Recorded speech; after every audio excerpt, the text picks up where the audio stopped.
Presenting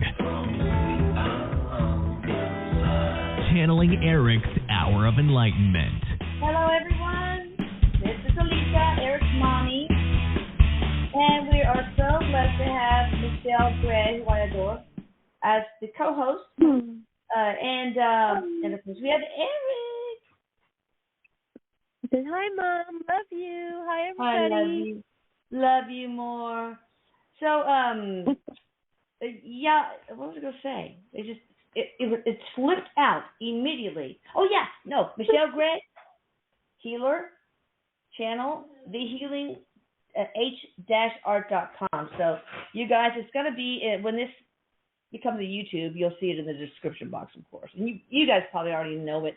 All right, we are going to talk about guilt, regret, and remorse. When we hold on to guilt, regret, and remorse, we can block our own healing. And, you know, because there's a lot of self-loathing underlying these kind of things. And I'm telling you, self-loathing creates trapped emotions, and just that self-loathing can actually create disease, or at least impede the healing from diseases or any kind of disorders, really. So Erik is going to lead the way and trying to help us how to assuage our guilt feelings. Oh, Erik, I'll give you the floor, I guess. He says, thanks, Mom, and he's ready to talk. He was sharing with me yesterday when we were talking about this subject, and he was sharing with me yesterday. He said that, he goes, Michelle, did you know that guilt and the feelings of regret, but specifically guilt, is the same vibration as anger? And that actually guilt in our body, we hold guilt in the solar plexus area in the stomach, but it's connected to the frontal area of our head, the top of our brain. Oh my God. And God. so he said, you know, guilt is something that it's like he says it can snowball. It can snowball into bigger, heavier negativity. He says, think of it as guilt can lead to shame, and he compounds negativity. And he says, and that blocks us. And the thing is that when we suppress it, he says, oftentimes why we suppress guilt or why we hold it in is he says that, you know, our brain, or it tricks our brain when we hold on to guilt. Like, let's say we've done something to hurt somebody, or there's something that we feel responsible for that maybe we're not talking about or admitting to, or maybe it has been and we're just holding on to it because we can't let go of it. Erik says, well, there's a trick that we do to our brain to give us the sensation that we're doing something about an event or situation that maybe we feel we don't have control over, or that we can't do anything about. Like what? So, I mean, I think a lot of people don't want to feel the guilt. I mean, they bury it because it's uncomfortable to feel it. Well, you know, it's is very uncomfortable to see yourself in not so good a light. It is, and Erik says, well, think about worry. Think about it the same way as worry. He goes, when we feel guilt, it's like putting ourselves on the hook. So when we feel guilt for something, it's like, I'm going to continue to feel guilty. I'm going to keep hurting myself because it feels better, not that it really does. He says it's just a trick of the brain to feel like we're doing something, but something that's out of our control. It feels better if I hold myself up on the hook. If I keep myself on the hook, then I'm punishing myself because I don't feel that I deserve this. I don't feel that I deserve better. So he says, and that's subconscious, guys. It's not something that, you know, we're not walking around, and not that we can't, but we're not usually walking around and saying that to ourselves. It's buried within us, within the subconscious. It's buried. But he said that what it does, though, when we hold on to it, it blocks flow of abundance, he says, the flow of abundance of love and opportunity. It blocks our wealth, just like anger, because that's negativity. And he says, just like Mom said, it creates illness in the body. He says it also it changes our cells. So when we hold it in long enough, like anything, it starts to change our cells. It starts to create stress, build up in our immune system. It weakens our immune system. And he says, and it does affect the brain. And it changes the patterns in the brain. In what way? The pathways really? in the neural brain. pathways? Yes. Yes. Why? Why does it? What is the teleological reason for that? Why does guilt have to do that? Is it a self-preservation mechanism, or it's just the way it works? Just it's harmful. Well, he says it's the way it works, but he says it's like the buildup of stress. It's like when we get into that habit. It's like it's almost like addiction. Oh. So think of it like addiction. So we can be addicted to negativity. It starts to release in our system. It's like it releases a stress hormone in the system. So when we hold on to guilt, we get so used to it that we almost start to forget that it's even happening or that it's even there. Great. So he says he called it a creeper.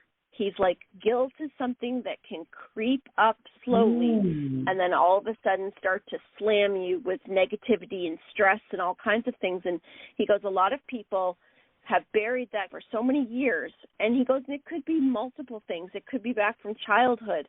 It could be, a variety of different reasons why it's there. But when it's held onto, it starts to show up in different ways in our life and in our body. He goes, not to mention, what it also does is it signals energetically, it signals to others, and it signals to the universe that I'm in lack, I'm blocked, I'm full of negativity, so I can't hold on to anything positive. He says it's a real blocker and a buildup. So he says that it really is, because he goes, like worrying, guys, guilt does not serve any real purpose to hold on to it. But he goes, does it serve a purpose? So it's not like you can just sit there and say, they do.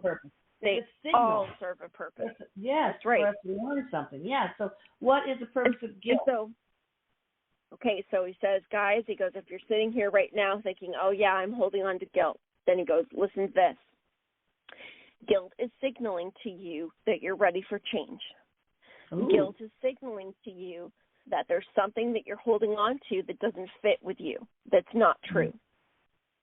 Guilt is also telling you that you have the ability to change, because if you feel it, he says, it's giving you the opportunity to be honest with yourself. He says, can you be honest with yourself? And he says, and that's the first step. Accept it. Accept, okay, I feel this. Something happened. And he goes, and don't judge what's happened. He says, no. The acceptance is number one. He goes, and number two is be honest with yourself with compassion, with absolute compassion. Right. He says the next thing to do, as he says, is, and you have to be honest with yourself. He's just adding, you really have to, because to be able to dig deep into this, you really need to be honest with yourself. And he says, so what do you do with that then? So what do you do with this guilt? Yeah. He goes, the biggest thing is talk about it. Talk about it to somebody else. Talk about it to yourself. Write about it. Go on to an anonymous website. And it wasn't with you, I like Lisa, that somebody was telling us. I feel like I was with you. It could be somebody else that they were talking about how they have those like phone booths or whatever that you go and you tell your secrets to. Oh yeah, yes, I remember that. Right? That we heard that somebody was talking to us. Yeah. That's so cool. So you can talk to an anonymous person. Anonymous person, and because what Erik is showing me is they have these different websites. We can go in with a different name, and you can talk about different things, and just talk to people that have been through similar things to you. So if you don't feel comfortable saying who you are, or if you don't have somebody that you feel that you can talk to or that's in your life right now that you can share something with, then use some of these different avenues. But he says, so you can also visualize what are the experiences, what are the things that are holding you back. So like guilt is usually looking for forgiveness for yourself. Is it a behavior that you need to change, a habit that you need to change? Is it something that's hurting you, like something that you hurt yourself or you hurt somebody else. So he also says, if you need help, if it's something that you feel is bigger than you, he goes, remember that you don't need to sit down and deal with this all alone. If it's something that is too big and too heavy, reach out to somebody to get help. Right, even if it's a mental health care provider, because they know how to be non-judgmental people. I mean, they're trained to help us walk through some of our darkest force. So that's absolutely, yeah. And Erik says, and the darkness is needed so that we can understand the light, because he says, guys, he goes, mistakes are not bad. Errors are how we learn. Yeah, he says it's how we do our best growth. Right, stepping stones to growth, success, absolutely. Exactly. But we've been trained to see it as all these flaws, unfortunately. But go ahead. Well, and he says, let's not forget, Mom, he goes, it's part of the human experience. Oh, yeah. He goes, like our ability to be able to persevere and keep going and try again is one of the best things about us as human beings. It's something that we are able to do. We can keep rebuilding. We can keep going back at it. So he says, so remember that. He goes, you're a human being, and a mistake is part of your way through. He goes, think of all the people that you see that maybe you're looking at on TV or maybe you're looking at in social media, and you're looking at their so-called perfect lives and how you might perceive everything is for them. And he goes, do you know how many mistakes each person has done in their life to get them maybe to the point that they are? He goes, but not everybody shares all of that. But he says, but it is part of the human experience, so be okay with that, accept that. But he says, next you want to do a little self-investigation, because he says, ask yourself, if it's something that you could do differently with visualization. Can you see yourself doing it differently? Now, here's also the beauty about us being multidimensional is we can sit back, and whether we write this or we bring ourselves back in visualization to a time in our life where we experience something, we can then shift the energy around it. Yeah. So we maybe can't make an absolute change in what has happened, but we can change the energy around it by walking through it, visualizing it, speaking to somebody energetically that maybe we can't right now, or speaking to somebody in spirit. But he says, is there anything that you could have done differently? And then he says, if there's someone you can reach out to apologize. And he goes, and don't forget yourself. Do you need to apologize to yourself? Do you need to say, self, you know what, I'm sorry that I wasn't there for you before, but I'm going to be there for you now. And he says, and I'm never going to let you go, and I'm going to walk with you and make sure that you're never alone again, and it's okay. We're in this together. So is it self-talk that needs to be done? Is it an apology?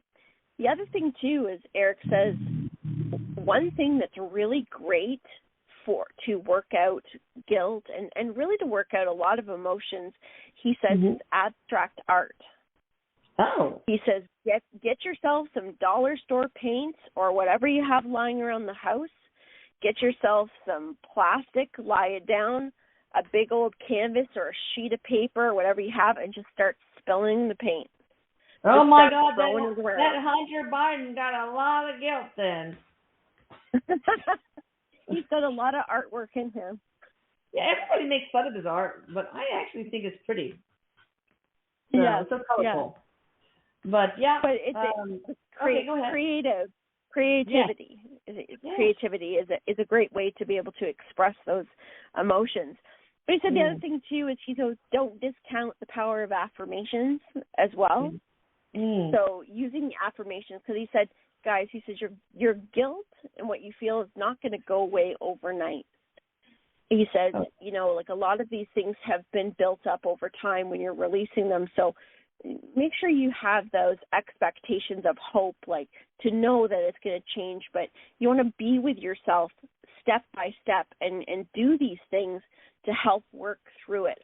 because it will release itself. You will be able to accept more healing. You will bring more abundance in your life if you're heading in the direction of taking yourself off the hook. If you're headed in the direction of, with that understanding that you're doing your best. So things that you could say are like, there's no mistakes, there's only learning, or I always learn from my mistakes, or I have the power to change me. Like there's many different things that you can say, that you can affirm to yourself and train your mind to be able to change those pathways. Right. When those negative thoughts come up, he goes, you can replace them with your choice, with what you choose, what you prefer. And when you continue to do that, you continue to build a momentum. Along with everything else, he says, you will be able to release it. Right. And, you know, when your guilt involves a transgression against another person, then you'd be surprised when you approach that person face to face and ask for forgiveness, atonement, that they can actually make you feel better. Oh, I understood what your intentions were, you know, et cetera. Yeah. Talking it out and having them forgive you so that you can more easily forgive yourself. So communication with the one you've done something wrong to. But, you know, also, a lot of times we have contracts with the person where we wronged in order for them to learn a lesson. You have to be able to give yourself that laterality, that ability to forgive yourself for something you contracted to do. Like maybe you betrayed somebody because you decided to do that before your incarnation together, so that that person can learn the lessons of forgiveness. So, you know, there are many ways to let yourself off the hook that is rational and kind. Yes. Yes. With lots of kindness and compassion. And he says there's a lot of us listening right now that are going through some pretty major transformations in their life and a changing of beliefs. And he says there's a lot happening. So he says there's a lot of folks that are really needing to hear this tonight. Oh, wow. Yeah. What's the most common thing people feel guilty about? Hurting somebody's feelings, an addiction that kind of messes up, makes the family dysfunctional. I'd like to kind of talk through one of these, given what you've already taught us. He says one of the most common is parental guilt, parents with children. He says in a variety of ways. Many parents feel guilt if they feel they've failed their child in some way. Yeah. When he says a lot of us have been raised with ourselves being an extension of our parents. Yes. Just the way it's generationally been done. Yeah. You know, our parents wanted us to do something because it's what they felt was right for us. And if there was a failure, he says a mistake or something had happened to the child, the parents feel responsible. He says, learning.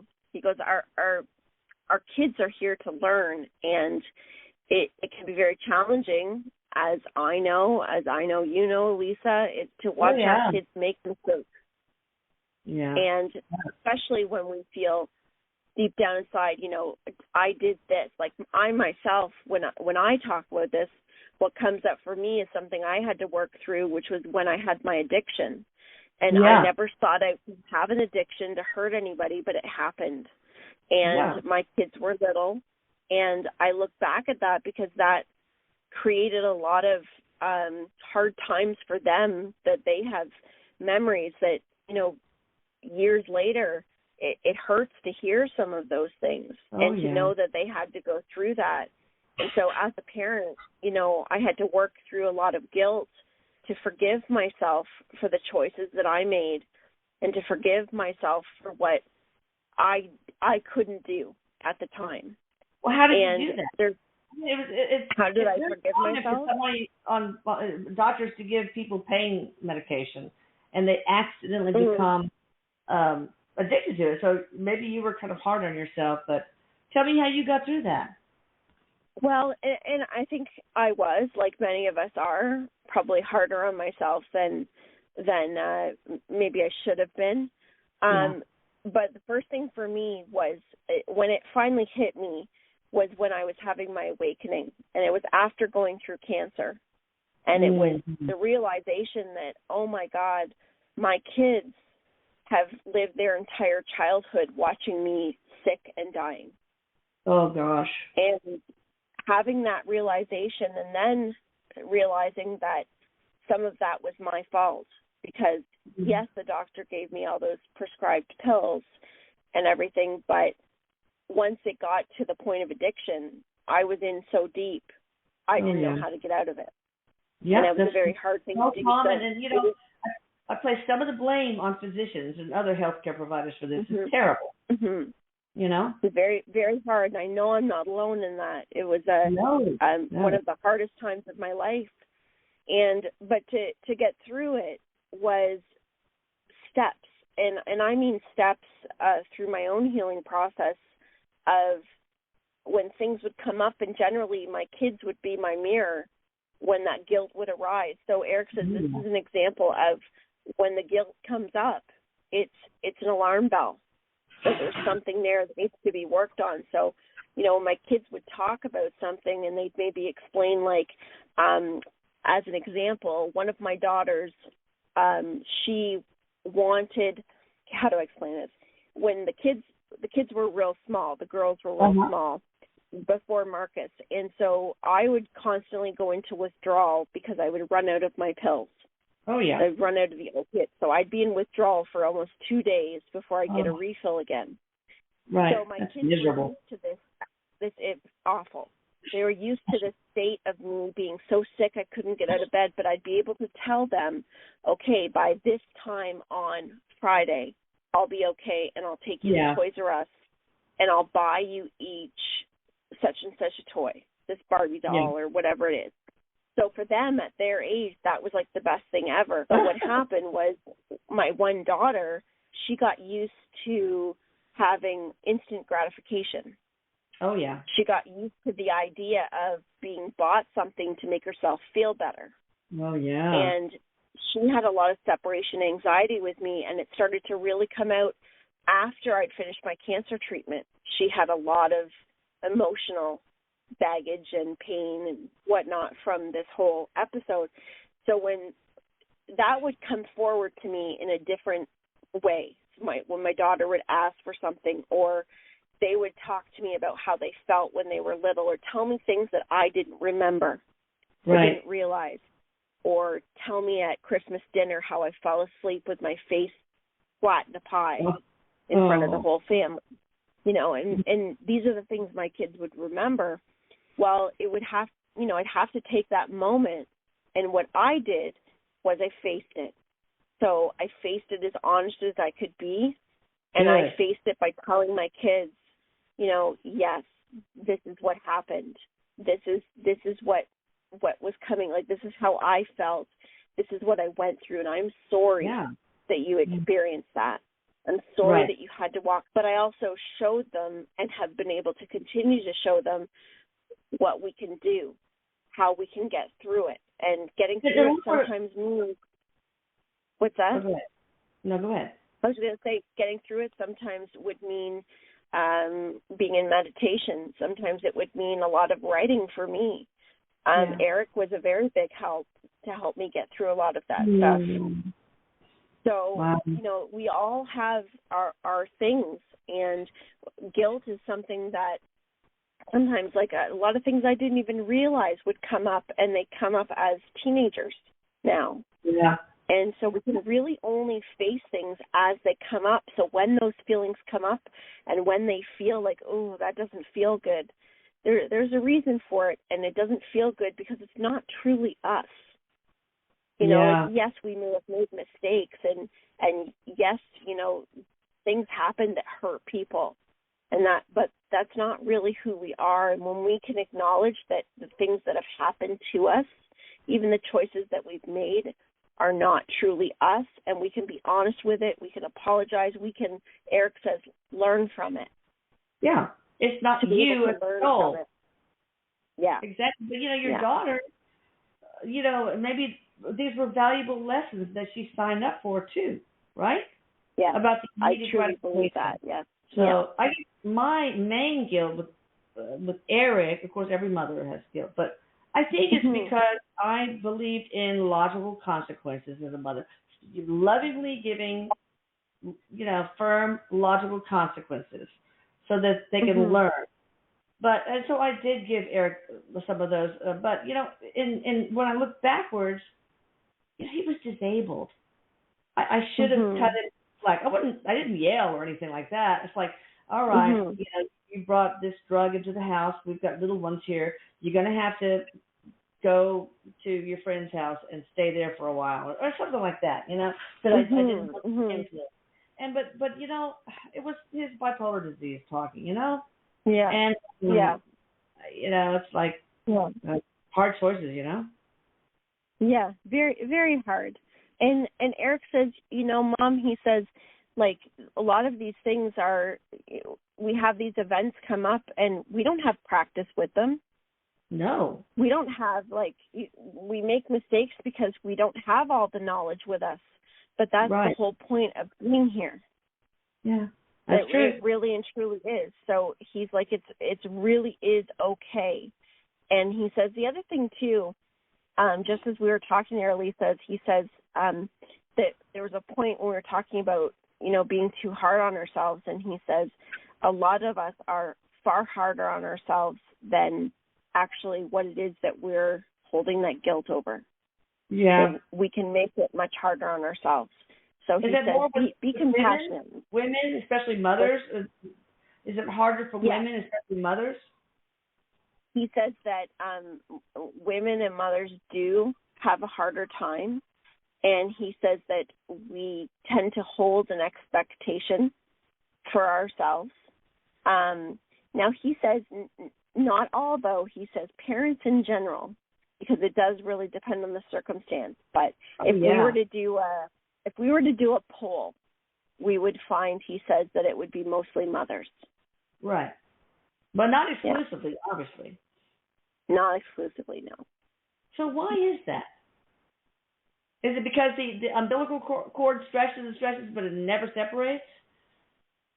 In all reality? Well, he's bringing up, he's saying something that one of my friends always says. He's saying it to me. He's like, a mother is born guilty. Or a mother has their child. They feel guilty as the child comes out. And he says it's a belief, too. It's the amount of pressure over generations that we've accepted as well. Yeah. The pressure of shouldering everything, of fixing everything, of being that staple of holding the home together. Exactly. And when we feel like we've not been able to do it all, because he says, remember, there was a time when a lot of households was like, you have the 2.5 children and one parent stays home, one parent works.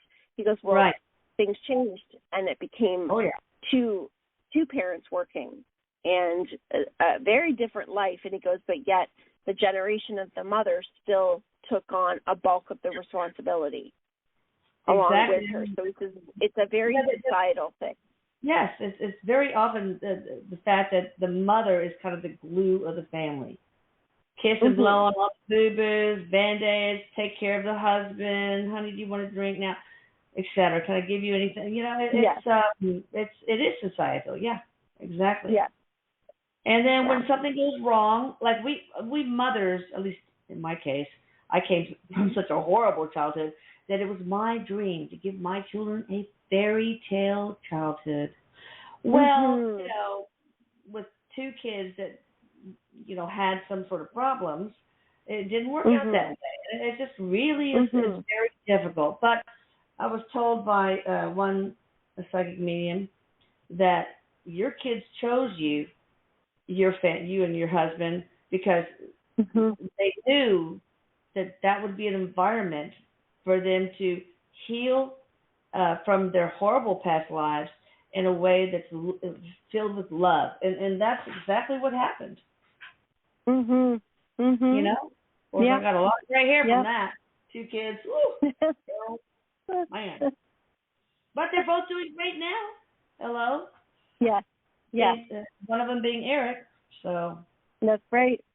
That's right. So what kind of diseases, if you don't work through your guilt in the ways, Erik, that you're describing, what kind of diseases can pop up? What are the more common ones? Actually, and I was kind of surprised to hear this, but Erik says that dementia and Alzheimer's, that is one connection to guilt.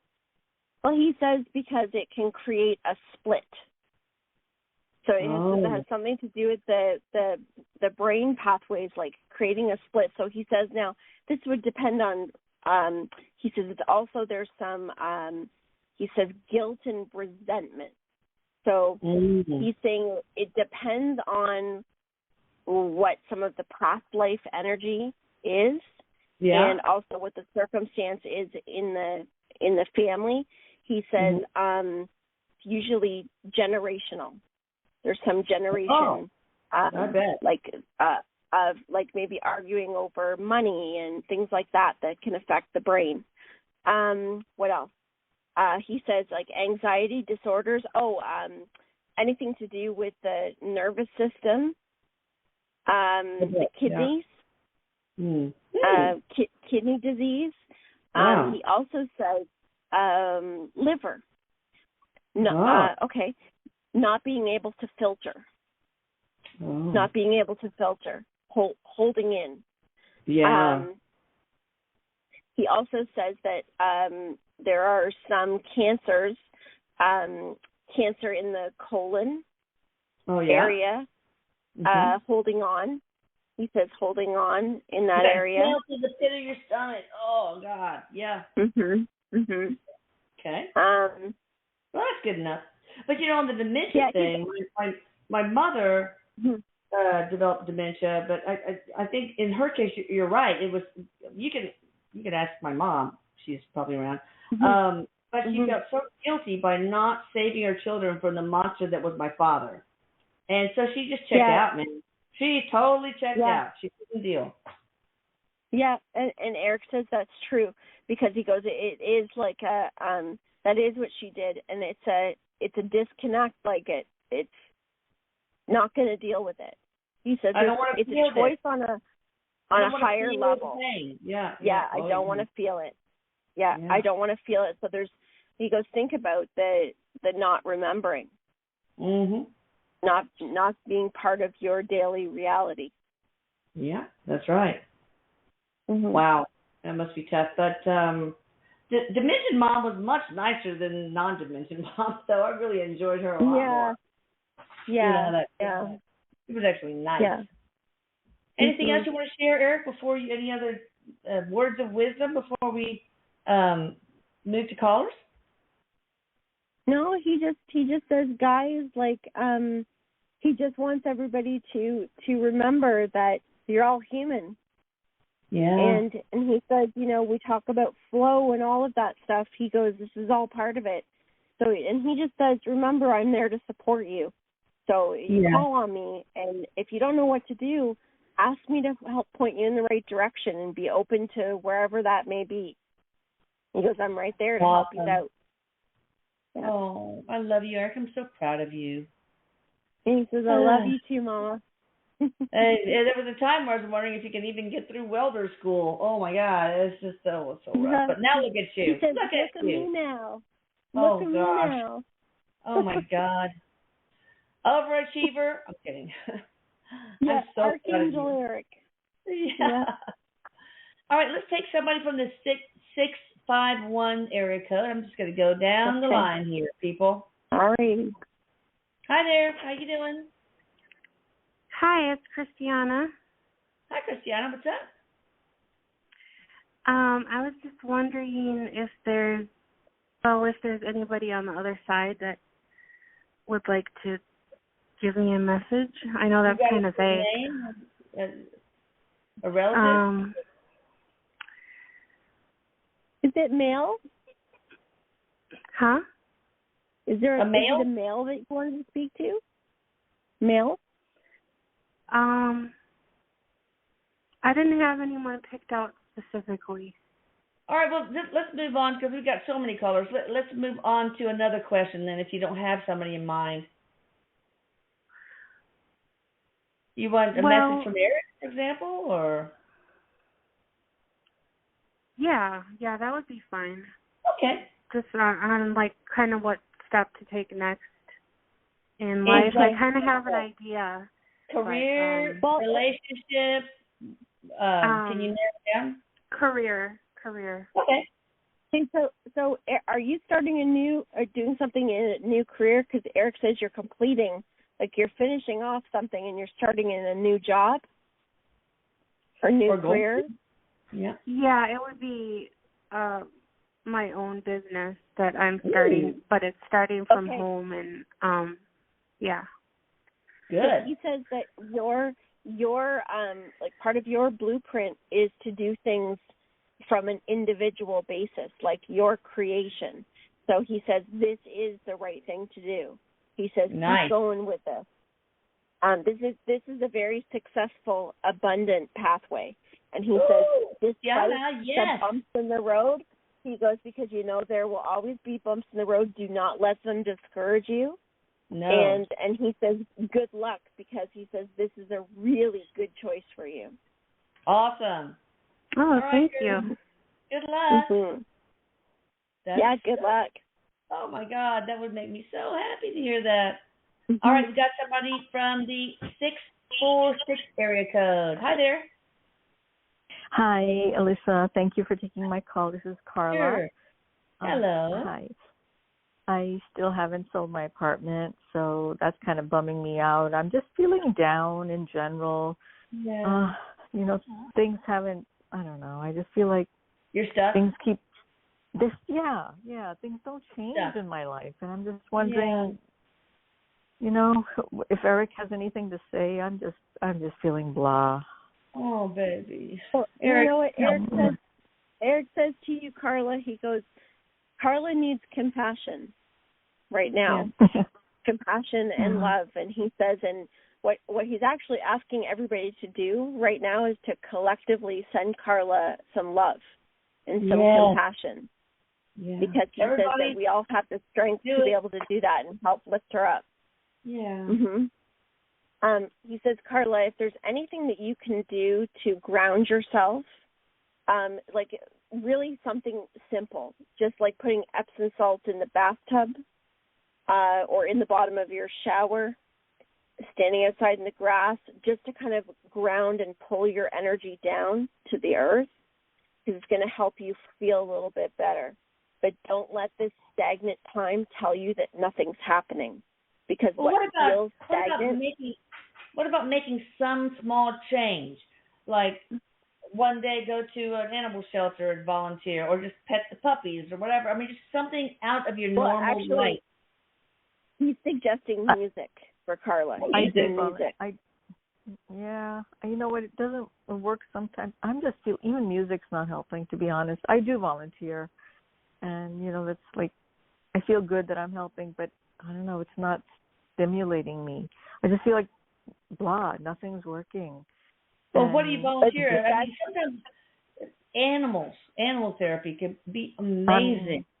Loving on an animal. Erik's just saying, Carla, Erik's just saying that it's very hard when you're waiting, and it does it because you just want to get going. It's like, this is kind of like that plug. You're waiting for the bathtub to drain so you can get on with things. To get going. And so he's just saying that, sometimes there's this thing of like, I have to do something, or I just have to be. And the lesson with your soul right now is being. And if being is feeling like stagnant, he goes, okay, be with that stagnancy. And know that that doesn't mean anything's wrong, because nothing is wrong. Everything is divine timing, too. He says it's not. He goes, you're going to see that it's going to be okay. But the best thing for you to do is surrender to what it is that you're feeling, rather than trying to make it into something else, because nothing is off schedule. The way the mind says it should go, but he says that it's truly not. Mm-hmm. Okay. it's going to be 6 months soon, and you know what? I'm just finding that the only comfort or joy I get is by eating stuff that I know I shouldn't eat. It's just like, that's what I'm doing now, and like that's the only excitement I'm getting these days is by there's got to be some other form of excitement. Well, you figure it out, Eric. Give her some nudges. That's in the right direction. Eric says everybody send a little love to Carla to help Carla lift up, but he says it's not going to last forever, Carla. It's not going to last forever. Of course not. All right, we'll see. Thank you. You bet. All right, yeah, Christiana. We're rooting for you. Christiana, if you're listening to this on the playback, you hung up because you had your question answered and you didn't stick around to hear the rest of the stuff. And you did that last time, if I'm not mistaken. Come on, dude. Wow. Michelle and I are on this for an hour. You can do it too. All right, so I'm going to mix it up and just check different people and not going in order, because sometimes the people who are at the first, they just get it every single time because they're on speed dial. So I'm going to randomly pick people from at least today, maybe from now on. So we got somebody from the 970 area code. Hi there, how you doing? I'm good. Am I on live? Yes, you are. What's your first name? Oh, my goodness. Thank you so much. I'm calling from Colorado. This is Terry. Hey, Terry. I got a breast cancer diagnosis. It's very early stage. It's 1 centimeter, and I'm wondering if the alternative treatment that I'm using will get rid of the cancer before this lumpectomy is scheduled on June 15th. That's pretty short time.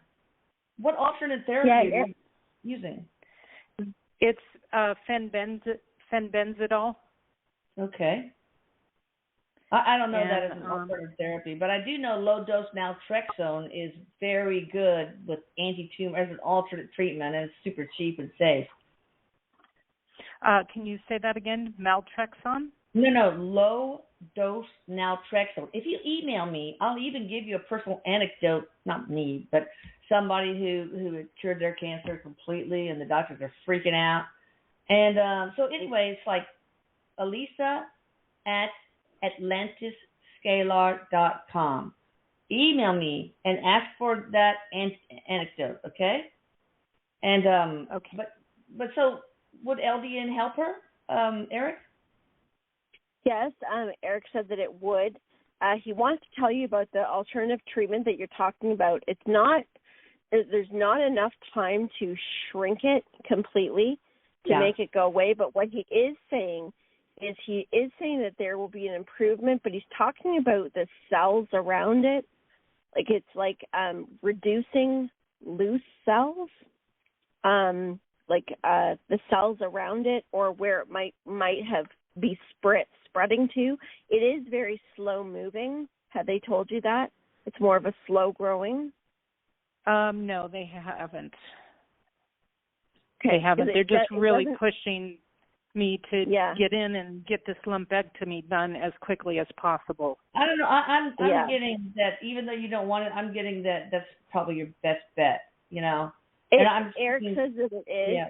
Eric says to go ahead and do the treatment that you're doing, like in between. Go ahead and do that because that does have benefit to you. But what he wants to let you know is that, like, go ahead and have the lumpectomy. You're going to be okay. It's going to be okay. Right. He also says that there's a lot of growth in this, and I mean, I don't know if you know my story, but I had breast cancer, and I had a 7x7 tumor in my left breast. Wow. And it was quite an ordeal, and taught me how to use manifestation to change it and to help shrink that tumor. And awesome. I wasn't supposed to be here right now, and I am, and I'm doing well. Yes. Wow. Yes. So you're going to be okay. I know. I mean, I know in my heart since I got the diagnosis that I'm going to be okay. Yes. Yes. I want to kind of avoid radiation if I can. So I'm not opposed to lumpectomy. Right. Yeah, Eric says, Erik says that radiation is, he didn't even show me any of that. Actually, he showed me, Good. like, the lumpectomy, clear margins, and you're good. The one thing to tell you, he is saying that the energetic cause of that is self-love. It is connected right directly to your self-love. So any type of practices of self-love, which is, Erik says, like, we're talking where you might be holding on to some beliefs against yourself, and this is subconscious beliefs where you've held responsibility that's not yours to hold, or where other people have treated you in a certain way, and there's like a sense of resentment that you're holding on to. But he says it's a resentment that is not like you're blaming other people. It's hurt. It's more hurt inside. So I think maybe she needs to talk to one of you guys to get a fuller picture of this. Really, I truly do think so. if you feel called to for any of that, but just to tell you, but you'll be okay. And boy, you're ready for a whole lot of personal growth too, because there's a lot of good stuff coming. Yeah. Awesome. All right. Thank you so much. Sending prayers. Thank you. I appreciate it. About you. Good luck. Please call back. Thank you. Please. Okay. Yes. Yeah. Well, you've been through those scary days, I know. So, all right, let's see. I sure have. Oh, Lord. Got somebody from the 412 area code. Hi there. How you doing? Hi, Lisa. Hi, Michelle. Hi. Lori from Hi, Parental. Hi. I wanted to say it was a great. Anniversary is coming soon, right? Yes, it is. Yeah. And anniversary, yeah. Speaking of your show, I feel, which was a great show, Michelle, you were so forthcoming and honest. And you know, I feel guilty that I couldn't save my son.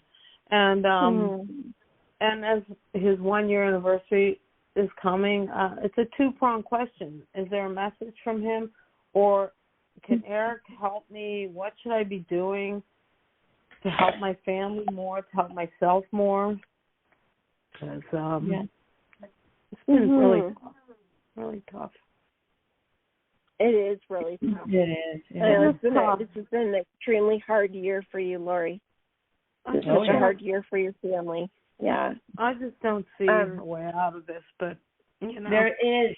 I've been there. There is, baby. I know you have. Yeah. You give me hope every day, Lisa. And you know, your boy is just saying to you right now, he says, Mom, I want you to think of the day that I passed as the day that I was reborn. Ooh, that might help. He says, can you look at it? Because this is how he wants you to know how he feels, that the amount of freedom that he feels, how good he feels, because he says, Mom, when you feel guilty for not being able to save me, I'm here thinking, wow, I can't believe I'm here. He says, I love you, Mom, and he goes, I do miss the physical, but I'm happy. I'm reborn. Okay. And so that's his biggest message to you, because he just said, take these small words, Mom, like rebirth. And instead spread of it the last to the rest day, of the family. it's the first day. Yeah. Spread it, because I talk to people who have had deceased loved ones, around me, and they're like, we're the ones suffering. They're happy. They're home. They're in heaven. So he's happy. He's good. Yeah. So he is. And now he also wants to say to you that he really enjoys being in nature. Like, he enjoys the outdoors. Yeah. And he's saying to you that you can connect with him in outside in nature too. So he's asking you that when you're feeling that overwhelm, get your shoes on, get outside. Yeah. And I have been doing that. And it's really good for you. really good. I think I heard something. It could be an EVP, so you might want to listen to that on the playback. I thought I heard something too. Yeah, I heard something. Feedback, but y'all just if you listen to it, then say in the comment section if stand the time for us. All right. Okay. All right. Thank you, Lori. Pretty awesome. Thank you so much. Thank you to Thanks, both of you. Lori. Love you. All right, love you. All right, 213 area code. You're up. How you doing? I'm good. How are you? This is Lisa Good. from California. Hey, and Lisa. I wanted to ask Hi Michelle and Elisa. I wanted to ask if Erik can tell me which area that I'm having, if it's guilt or anger or something that is causing any of my health issues. Great question. Wow, Lisa. So the first thing that he brings forward is in communication. So is this with the relationships with family? Like, yes. Estranged maybe or something like that? Is that what you're talking about, Erik? Yeah. He's or saying not? like it's what was said and what was not said. What's been said and what's not been said. He says blame. Like blame. He says that you put on a lot of self-blame on yourself. Okay. Accepted. So who's got the blame, projecting blame on you? Takes two to tango, man, by the way. Who is projecting blame onto me? Yeah. Is there any relationship where somebody's giving you a hard time? Yeah, my whole family isn't big into blame, but especially my mother. Oh, God. Okay. Mama. Because what he's saying is he says what's holding on in your body has to do with the belief of what's been said to you, or like the outcomes. It's like holding on to somebody else's outcome, somebody else's blame. Belief, yeah. And so he says how you can do that is he says, well, for one, he goes, this lifetime is about completion. Completion doesn't always mean that it's a happy ending. And when he says happy ending, it doesn't mean that everybody all of a sudden links arms and sings Kumbaya and we're all together. Right. What it means is he says that you're okay with you, despite how other people act and how other people have been towards you, that you're okay with you. And he says, in looking at the things within yourself to say, yeah, maybe I would have done this differently. Maybe I would have said that differently, but to be okay with it. He says, write a letter to yourself. Write a letter to yourself and write a letter to these people. Write a letter to your mother that you might never send, right? I mean, that might help also. But you got to let go of this because, we can't be responsible for other people's emotions. We can only be responsible for how, of course, you all have heard this, for how we react to their emotions. So, yeah. That's right. And Erik says that other people will make you feel or want you to feel responsible for them and for their feelings. Well, it doesn't mean it's true. Those are lessons. Yeah. That's perfect. Thank you so much. Yeah, you're welcome. Bye-bye. Yeah. Bye. This is lovely. She does not deserve that. How could... Oh, my God. I just... To me, being a mother is my most important thing. I mean, when I stopped practicing medicine, people say, how could you do that? My whole identity is a doctor, not me. It never has been. No. It's been being a mother to my children, being a mom, a wife to my husband, and it's love. And, it's just, no. All right, let's see. Got somebody from the, we did that already? 360 area code. Hi there, how you doing? Is that me? 360. That's you. Wonderful. Hi. Hi. I can't believe it. Hello. I'm thinking about relocating to Israel, and I wanted to know. Wait, Debbie, what's your first name and what town are you calling from? So we can hone in. Deborah R. Okay. Ocean Shores, Washington. And I wanted to know my grandfather, Moshe B., advice about whether I should or shouldn't move to Israel. Okay. Yeah. Moshe B. like in boy. Yeah. I got it. Have you been communicating with him? Because he says he's giving you synchronicities about your adventure. No, I haven't felt that I've been in communication. But he's around you, and you might not be aware of it. Okay. What he's saying is he's giving you signs, and to look for signs as synchronicities to answer this question, because he's saying yes. And he's calling this an adventure for you, but he says to have a little patience because it's not quite yet. Not quite right now. Thank you. Well, what ducks need to get on the road for this to happen? What did you say? I'm sorry. What ducks you need to get in a row for this to happen? Do you have family there? Probably have lots of family there I've never met on both sides of my family. But there's a lot of family on both sides there. I guess I would need to be healthier, and I was thinking a good start would be to go visit, especially the town I was looking. Can you ask them whether I should locate to the town I'm thinking of locating to? Or at least visiting, yeah, right? Go ahead. Definitely visiting it.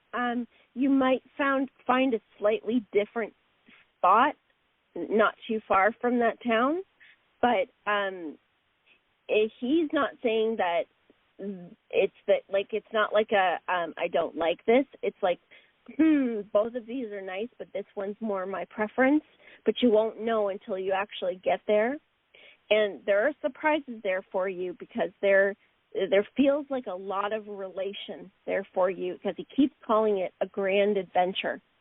Wow. It might be a good idea. It might be a good idea for you to start communicating, finding out who these relatives are, and start communicating with them, like electronic pen pal, and get to know them.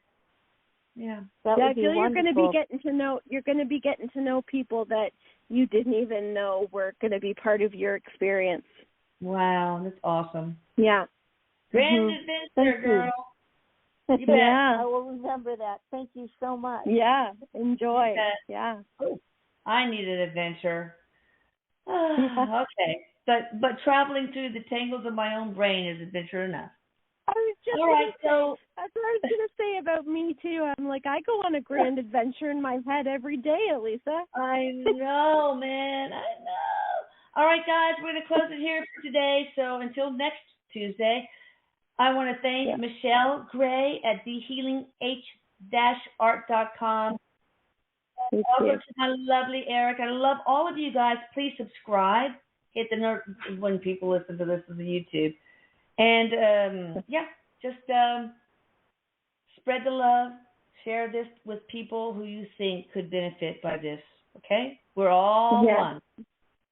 All right. We certainly are. Love you. Erik says, love you, Mom. And Erik loves each and every one of you. And I do too. Okay. Good night, everybody.